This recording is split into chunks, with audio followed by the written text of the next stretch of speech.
Parce qu'elle offre les avantages de la mobilité électrique, tout en conservant les aspects pratiques de l'automobile thermique, la voiture à hydrogène est promise au plus bel avenir. 3 marques commercialisent déjà un modèle fonctionnant grâce à cette source d'énergie au rendement supérieur à celui de l'essence.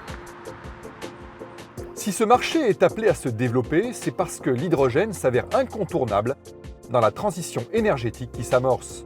Il permet notamment de stocker et de transporter efficacement l'électricité issue des sources renouvelables. Mais le principal composant de l'univers est aussi un des plus délicats à extraire. Et pour cause, il est souvent associé à d'autres éléments, dont l'oxygène notamment dans la composition de l'eau. Aujourd'hui, sa production à l'échelle industrielle est principalement réalisée à partir de gaz naturels, comme le méthane par exemple. C'est ce qu'on appelle le vaporeformage, tel qu'on le pratique sur le site Air Liquide de Port-Jérôme, au Havre. Ce site unique fait appel à une technologie inédite, baptisée CryoCap, consistant à capter, à très basse température, la majeure partie du CO2 émis durant la production d'hydrogène. Ce CO2 est ensuite liquéfié et purifié afin d'être valorisé pour différentes applications.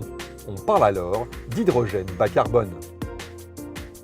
On peut également obtenir de l'hydrogène grâce à l'électrolyse. C'est ce que l'on fait à Hobro, au Danemark, dans le cadre du projet européen iBalance. Notons au passage que le Danemark produit 40% de son électricité grâce à l'éolien. Le procédé consiste ici à faire circuler un courant électrique dans de l'eau pour séparer les atomes d'oxygène et d'hydrogène. Cette technique s'avérant gourmande en électricité, il est pertinent de faire appel à des énergies renouvelables, respectueuses de l'environnement.